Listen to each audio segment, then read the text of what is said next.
Jorge Forí, el ex canciller, ¿cómo le va? Buenas noches. Un gusto charlar un poco sobre este tema que nos ha mantenido a todos tan activos durante esta semana. ¿Le sorprendió, no el resultado en principio, sino todo el proceso que ha llevado? Trump está diciendo que no va a aceptar el resultado. ¿Todo esto le ha sorprendido? A ver, las reacciones que ha ido teniendo el todavía presidente Trump son muy acordes con su personalidad. Él siempre ha usado lo comunicacional, no siempre con un fundamento enorme en las palabras que usa. Por ejemplo, la palabra fraude que él usted usó, lo trató además. Sí, que él la usó con tanta así fuerza. Creo que era decir no me gustan tales y cuales cosas que pasan en distintos colegios electorales. Pero, digamos, esta reacción de él, además de reclamar la judicialización de los cómputos y cuáles están bien hechos y cuáles no, el manejo del voto postal, si era con el sello puesto el día antes todavía del momento del recuento, todo afín. Ahora, creo que la opinión pública mundial sorprende que en lo que se considera la primera potencia, este tipo de discusiones ocurran o este tipo de incertezas se produzcan. Alguien el otro día un poco jocosamente decía que Trump se parecía a muchos presidentes latinoamericanos. Sí, claro. Entonces, digamos, el concepto global es Estados Unidos no debiera latinoamericanizarse. Pero al mismo tiempo creo que hay que aceptar que hay una nueva forma de hacer política. El presidente Trump ha gerenciado enormes temas de gran sensibilidad a través de Twitter. Y el Twitter además es condensatorio, cortito. Claro, sí. Y dice, ¿pero cómo puede anunciar una medida de esta envergadura o de este tema por Twitter? Bueno, pero es el tiempo en el que vivimos.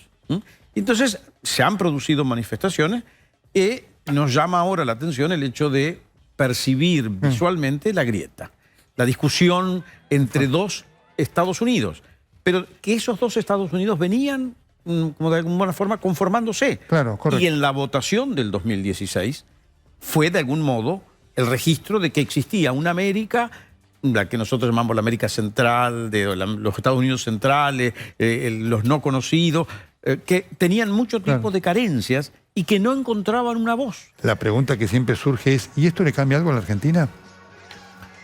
A ver, como usted ha visto, ha habido varias escuelas de pensamiento acerca de cómo va a impactar esto en Argentina. Yo creo que los Estados Unidos tienen, primero que nada, horizontes estratégicos relevantes, y estos horizontes estratégicos de primer nivel están todavía en un eje de discusión de la geopolítica o de la visión del mundo que sigue siendo este-oeste. Así como hasta nuevo siglo sigue siendo este-oeste, pero ahora en el oeste está en el este está Estados Unidos y hacia el oeste está todo el Asia-Pacífico. Está China, está India, están todos los tigres asiáticos, los países, digamos, llamemos del ASEAN, está Japón, la Latinoamérica, es México y hasta México.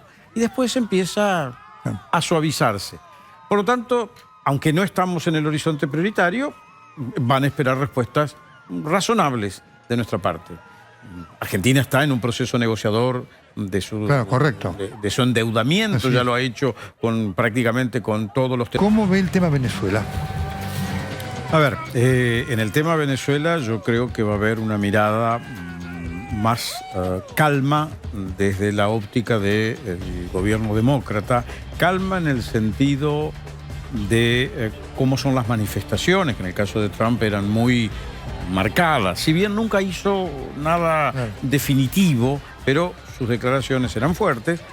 Estuvo solamente el tema de las limitaciones que ponía para el accionar de empresas que tuvieran que ver con las empresas que operaban sobre Venezuela, una especie de cerco a Venezuela, con una Venezuela con enormes problemas económicos propios y generados por su ineficiencia. No está claro que vayan a promover ningún mecanismo de diálogo más específico o que reactiven algún otro dentro de la región. Tanto la OEA como el Grupo de Lima han trabajado con operadores que tenían siempre desde el gobierno de Trump seguían con atención. Pero la mirada de ellos no es tampoco la del primer momento y ahí va a surgir el hecho de que Venezuela no es democracia, violaciones de derechos humanos, el informe de la Naciones señora Unidas. Bachelet, Naciones Unidas, y ahora lo que ha activado, y que es muy relevante, es la Corte Penal Internacional, cuando ha dicho, sí señores, aquí hay materia de crímenes de lesa humanidad.